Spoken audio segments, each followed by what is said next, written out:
Welcome to my YouTube channel let's do commerce. कैसे हैं बच्चे? आप सब अच्छे होंगे उम्मीद करता हूं। आज हम स्टार्ट कर रहे हैं chapter number 8 small business enterprise, class 11th की बात करेंगे। तो भैया पिछली बार स्कीम्स की बातें हुई थी, अब हम स्टार्ट करें टॉपिक आज। इसका नाम है intellectual property rights and entrepreneurship. चलिए शुरू करते हैं। Intellectual property system can be critical in helping new ventures. ये एक क्रिटिकल सिस्टम है जो कि न्यू वेंचर्स को मदद कर रहा है, न्यू वेंचर को ट्रांसफॉर्म कर रहा है। इनोवेशन पोटेंशियल, क्रिएटिविटी, मार्केट में क्या वैल्यू रहेगी और क्या कॉम्पिटिटिव होगा। इंटेलेक्चुअल प्रॉपर्टी राइट आईपीआर आपको ये परमिशन देती है संस्था को कि तुम अपने इन्वेंशन, अपने आइडियाज को प्रोटेक्ट कर सकते हो, दूसरा कोई उसका यूज नहीं कर सकता। तो आईपी सिस्टम क्या है? ये generally defined by the intellectual property rights IPR. Intellectual property IP is divided into two category, दो कैटेगरी में डिवाइड कर दिया। पहला है intellectual property which includes inventions, जहां पर इस इंटेलेक्चुअल प्रॉपर्टी का मतलब होता है आप कोई इन्वेंट करते हैं कोई चीज, उसको आप पेटेंट कर लो। पेटेंट का मतलब दूसरा कोई चीज वो नहीं बनाएगा वैसा। ट्रेडमार्क मतलब आपके फर्म का ट्रेडमार्क मतलब निशान, जैसे नाइकी का होता है वो। इंडस्ट्रियल डिजाइन, इंडस्ट्री की design. Geographic indications, okay. Number 2 आपने पढ़ रखा है अकाउंट्स में, copyright which includes literature and artistic works. Intellectual property rights refer to general term, ये जनरल टर्म है for the assignment of property right on these assets. इसका मतलब ये होता है जो एसेट्स आपने बना ली है आईपीआर लेने के बाद दूसरा कोई वैसे का वैसा चीज नहीं बना सकता। फाइनली ये है। चलते हैं आगे। The IP system is an asset, IP system एक एसेट है फॉर इनोवेटिव एंटरप्रेन्योरशिप। तो अगर आप एक अच्छा अपना नया ही कुछ खोलना चाहते हैं बिजनेस का, तो आईपीआर अगर आप करा लेते हैं दूसरा कोई वो चीज यूज नहीं कर सकता।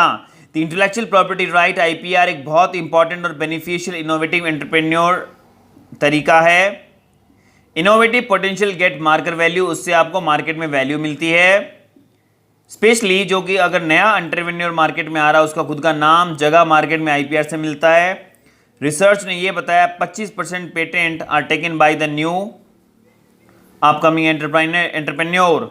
आईपीआर ने यह भी बताया कि entrepreneur property right on intangible assets भी होते हैं, आईपीआर आप ले सकते हो इस पे भी। आईपीआर एक आपको कॉम्पिटिटर को लीड करने के लिए मदद करता है।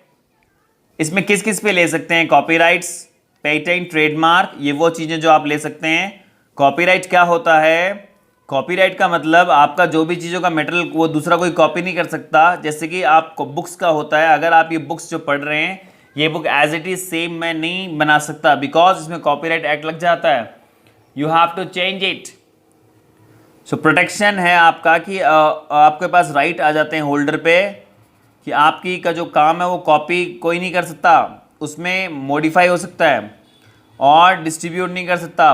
Perform display the work publicly, आपके काम को, आपकी किताब को सेम टू सेम कॉपी करके कोई भी पब्लिकली डिस्प्ले नहीं कर सकता।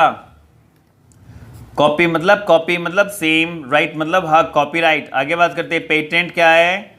पेटेंट आपको बचाता है कि जो आपने मेथड यूज़ किया है, जो आपने चीज़ें यूज़ की है, जैसे novel, non obvious and useful, तो आप जो भी चीज़ें बनाते हैं वो दूसरा को यूज़ उसको ना करें। Patent gives you monopoly, patent आपको मोनोपोली देता है सेलिंग पे। मेकिंग और importing invention, the requirement for a patent are complex, बहुत बढ़िया बात। पेटेंट का मतलब होता है जो टेक्नोलॉजी आप बना रहे हो दूसरा वो कोई नहीं बना सकता, और ये कॉम्प्लेक्स इतना आसान से नहीं मिलती। जैसे कोविड-19 की मेडिसिन जो बनाएगा कंट्री वो पेटेंट ले लेगी कि ये मेडिसिन ऐसे कोई नहीं बना सकता।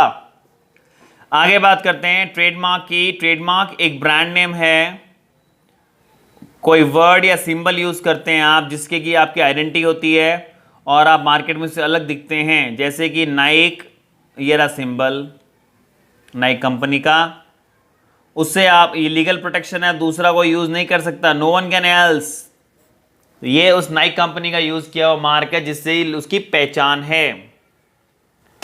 तो बच्चों आगे अगर हम बात करें तो हमारे पास चैप्टर बस 5-10 मिनट का और रहेगा, पढ़ लेते हैं। अब हमारा टॉपिक है small business. Small business enterprise हमारे भारत जैसी कंट्री में, वैसे तो हर कंट्री में ही है स्मॉल बिजनेस, लेकिन डेवलपिंग कंट्री में ज़्यादा है। इंडिया में वैसे भी बहुत ज़्यादा है। स्मॉल स्केल एंटरप्राइज एक भारत में अपने आप में एक जगह रखते हैं। उसके लिए थोड़ा पैसा चाहिए और लेबर चाहिए। लेबर इंटेंसिव या कैपिटल इंटेंसिव टेक्निक यूज़ कर सकते हैं और छोटा बिजनेस स्टार्ट कर सकते हैं। जैसे कि चैप्टर का नाम आप देख सकते हैं, स्मॉल बिजनेस ही है। तो फाइनली हम चलते हैं आगे। डेफिनेशन क्या है? इमीडिएटली आफ्टर आज़ादी small scale industry was defined by industry development IDRA 1951 की कोई भी संस्था जिसके पास 50 लोगों से ज़्यादा नहीं हो and 100 when not using power, अगर बिजली यूज़ करते तो 50 से ज़्यादा नहीं हो। अगर आप बिजली के बिना यूज़ कर, जैसे मैं बताऊं आपको, ये देख सकते हैं फोटो में, अगर ऐसा बिजली में यूज़ कर रहे हो, इस टाइप से कोई आप यूज़ कर रहे हैं इलेक्ट्रिसिटी, बिजली तो 50 लोग। अगर आप पापड़ कर रहे हैं वो भी हाथ से बना रहे हैं तो 100 लोग, अगर बिजली यूज़ नहीं कर रहे हैं तो। और आपके पास जो पैसा है वो कितना ज़्यादा, 5 लाख ज़्यादा का पैसा नहीं लगा होना चाहिए। सॉरी। तो ये क्राइटेरिया रखा गया। स्मॉल बिजनेस की बातें हुई, 50 लोगों से ज़्यादा काम नहीं करेंगे, बिजली का कोई कनेक्टिविटी नहीं है, मतलब वो हाथ का काम हो। अगर बात करते हैं बिजली की कनेक्टिविटी हो तो आप 100 से ज़्यादा लोग नहीं काम करेंगे, 5 लाख से ऊपर का नहीं होना चाहिए। उसी को स्मॉल बिजनेस की कैटेगरी में डाला गया। बाद में इसको रिवाइज कर दिया गया। Let's see.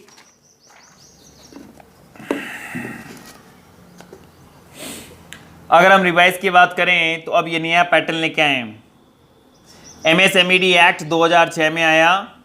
उसके अनुसार क्या बनाया? मैन्युफैक्चरिंग संस्थाएं 25 लाख आएगी माइक्रो में, 5 करोड़ स्मॉल में, 10 करोड़ मीडियम में।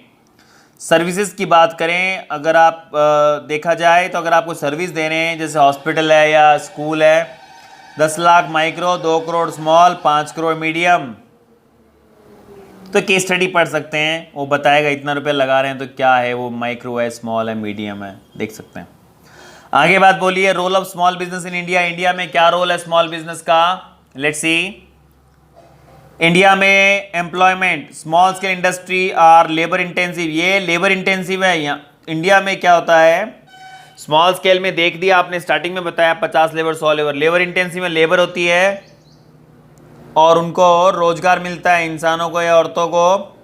Agriculture, small business consist the most popular occupation of the people next to agriculture. बहुत बढ़िया बात। एग्रीकल्चर के बाद अगर कोई उठना चाहता है, अपना खुद का काम करना चाहता है, तो सबसे बढ़िया छोटा काम है स्मॉल बिजनेस। इससे एग्रीकल्चरिस्ट वालों को नौकरी मिलती है, काम मिलता है। Who remain idle during the part year, क्योंकि पूरे साल भर वो क्या रहते हैं, आइडल रहते हैं, तो उनको थोड़ा काम मिल जाता है। आगे बात करते हैं पॉइंट नंबर 2 में, इंप्रूव इकोनॉमिक कंडीशन। तो प्रोवाइडिंग एम्प्लॉयमेंट अपॉर्चुनिटी, जैसे ही लोगों को रोजगार मिल जाता है, स्मॉल स्केल जो इंडस्ट्रीज होती हैं उससे लोगों के पास इनकम आती है, उनका स्टैंडर्ड बढ़ता है और उनसे उनकी इनकम, उनकी कंडीशन क्या होती है, बढ़िया हो जाती है। Point number 3, promotion of artistic creative sense. क्या होता है, खुद के अंदर कोई कला है तो आप उसको बढ़ावा कर सकते हैं, बढ़ा सकते हैं और उससे आप निखर सकते हैं, तो ये आपको मौका मिलता है प्रमोट होने का। इससे आप रूरल एरिया में भी अपना प्रमोट कर सकते हैं, आर्टिस्टिक अचीवमेंट, क्रिएटिविटी, और उससे आप आगे आ सकते हैं। पॉइंट नंबर 4 की बात करें, रूरल डेवलपमेंट की बात करते हैं। स्मॉल स्केल इंडस्ट्री जो है उसका जो सेटअप है रूरल एरिया में, उससे डेवलपमेंट हो जाता है उस एरिया का, वहाँ पर कुछ कंस्ट्रक्शन हो जाता है, वहाँ ग्रोथ होती है, रीजनल डिस्पैरिटी खत्म हो जाती है, आपस में भेदभाव मिट जाता है। देखो भाई, सीधी सी बात है, किसी को कोई काम आता है और वो काम करना चाहता है तो बुराई क्या है इसमें, तो इससे रीजनल डिस्पैरिटी खत्म होती है।